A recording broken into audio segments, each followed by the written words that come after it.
Hello students, today we are going to discuss some basic problem of integration based on zero type of integration, that is integration as antiderivative.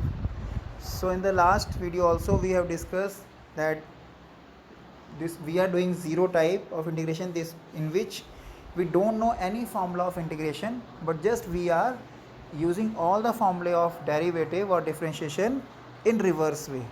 So our resources are limited, but this is the best type to agitate your mind to check whether you know basic concepts or not.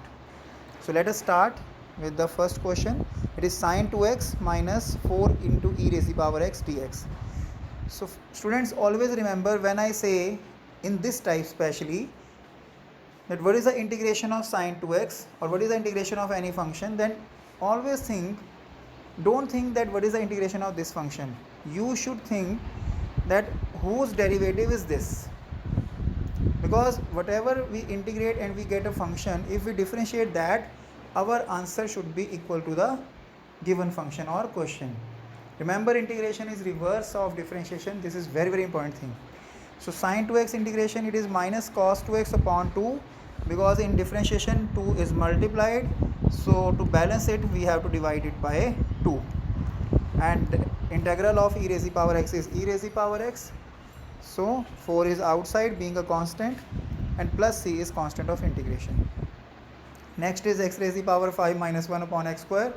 As we know that there is no quotient rule, so we are splitting the fraction, so it is x cube minus 1 by x square. So it is x cube, it will be done by power rule, and 1 by x square it is written as x raised to the power minus 2, and again in next step it will be done by power rule, and plus c is constant of integration. Here remember one more thing, sometimes students say that plus c is also there, and due to this negative sign this c can be cancelled. So this is wrong theory.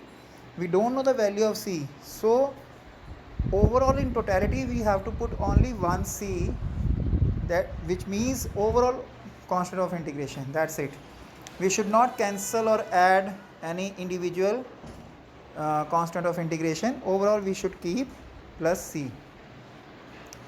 Next is x square plus 2x plus 1 upon root x. Again we are splitting the fraction and using law of exponent, and knowing that root x is x raised to the power half, so we can apply law of exponent. After that, here we have reached to this stage, that means we can apply power rule. So after simply applying the power rule, the result is there. So you can try question based on these simple integration, like x raised to the power 2 by 3 plus 1, then x cube plus 5x square minus 4 upon x square, and finally x square into 1 minus 1 by x square dx. Next question is very interesting. Remember, unless until told, we treat a, b, c as constant. So it is integral of x by a plus a by x plus x raised to the power a plus a raised to the power x plus ax. So 5 expressions are there. We have to integrate this. First of all, it is distributive over addition, so we are distributing it. So finally, derivative of x, 1 by a, we will keep this as a constant outside the integral, and integral of x is x square by 2 by power rule. Similarly, again a will written outside the integral, and 1 by x, it is a derivative of log x, therefore its integration is log x. And x raised to the power a is equivalent to x raised to the power n, so it will be done by power rule. A raised to the power x, its derivative of a raised to the power x is a raised to the power x into log a, so in integral this log a will be in the denominator. And finally ax, a will be written outside the integral, so integral of x will be done by power rule. So these are the 5 integrals of these 5 functions. Next is x cube minus x square plus x minus 1 upon x minus 1 dx. Now students, remember one thing, this tip I am giving to you, that whenever degree of numerator is greater than or equals to degree of denominator, then always try to apply long division as your first step. And this is not valid only for this type but also valid for future types of integration also, till where we do the integration. If this situation occurs, we always try to do the long division, and this is not a rule that you have to follow blindly.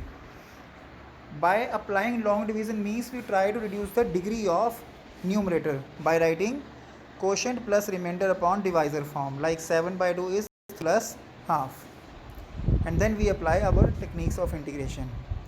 Now I told you to apply long division, but again second tip of the question is, here it is easily, this can be visualized very easily, that I can factorize this by taking x square common and 1 common, and numerator can be factorized. So after factorization x minus 1 will be cancelled, and I will reach at same result which I would have obtained if I applied long division.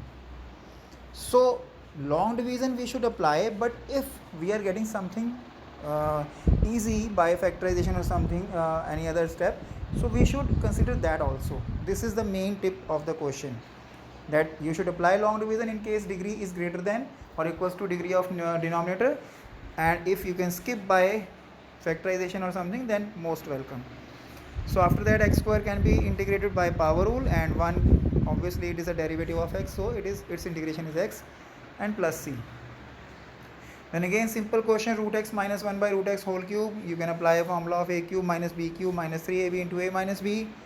Rest is not difficult, root x will be cancelled out, and then law of exponent will be applied, and after separation of integral you can do by your own, integration can be done by power rule. Now this question is interesting, as there is no quotient rule and we don't want to change the root by rationalization, because that will shift just root in the numerator, so that is not the solution of our problem here. So I am trying to bring this term which is under the root in the numerator. How? I am adding, subtracting 4, so it is x plus 4 minus 5. Then I am splitting the fraction, so it is x plus 4 upon root x plus 4 minus 5 upon root x plus 4. So obviously this can be cancelled, so it is root x plus 4, and next 5 will become 5 will be brought outside by us, and then x plus 4 raised to the power minus half. So here we can apply power rule very easily. So this is a fact. Now students, at this stage I want to discuss one thing very important from you people, that what to do and what not to do regarding simple steps of integration. Like sometimes we follow the rule of differentiation similar, and sometimes we straight away deny the rules of differentiation or pattern of differentiation. Like when I say differentiation of sin x, so answer is cos x. Similarly I say integral of sin x, it is minus cos x. So I am going through proper formula, and there is no objection neither in differentiation nor in integration. Next I am saying differentiation of sin 2x. So this is cos 2x into 2 by chain rule. Now if I say integral of sin 2x, so this is minus cos 2x, this is due to formula, over 2. Why over 2? Because when I differentiate this, I will get back this function. So constant which was multiplied in differentiation, in integration it is divided. That means derivative of angle should be written in denominator. Now, and this is okay because I am getting the derivative. If I differentiate the answer, I am getting the question, no problem. But if a student thinks that we can apply this thing everywhere, then sometime we get problem. Like sine of x square, when we differentiate this, result is cos of x square into 2x by chain rule, and this is okay. So if I try to follow this pattern, sine of x square in integral, and I say integral of sine is minus cos of x square,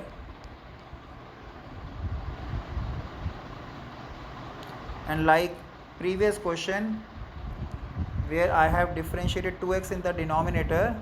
So I am differentiating x square in the denominator like this, and this is the answer. So my thinking is wrong. Why? Because if I differentiate this using quotient rule, I won't get this function back. So I can't integrate this like a pattern of derivative. This is wrong. Similarly, secant square of 2x. Now we know that derivative of tan is secant square x. So integral of secant square 2x is tan 2x upon 2. It's okay. But similarly, if I say secant square of x square and I follow tan of x square upon 2x, so this one is wrong. So that means when the derivative is variable, we have to alert. One more example is there in power rule this time. If I say 3x plus 4 whole raised to the power 7, so its integral is 3x plus 4 whole raised to the power 8 over 8 divided by derivative of 3x plus 4, which is 3, and if we differentiate this, we will get integral back. But in case I differentiate x square plus 4 whole raised to the power 6 by power rule, and I say it is x square plus 4 whole raised to the power 7 over 7, and like again last question, I am differentiating x square plus 4. So this is wrong because its derivative is not the given function. So we can't differentiate this by power rule. So this don't you have to keep in your mind. So this is very very important. So I have shown key this is wrong if I operate like this. This is wrong. Similarly, this is okay, but this one is wrong. So next question is integral of 5 upon cos square of 4x minus 3. So 1 by cos square is secant square 4x minus 3. So again secant square integral is tan x because derivative of tan is secant square. So 4x minus 3 will be differentiated in the denominator as 4. Next question is 1 plus 2x square upon x square into 1 plus x square. I am writing 2x square as x square plus x square. Then I am separating x square plus 1 and x square.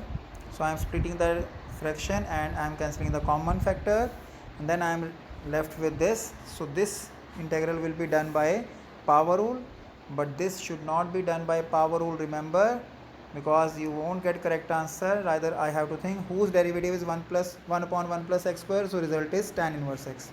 So that is why its integral is tan inverse x. So that's it. That's all for today. Take care. Have a nice day. Thank you.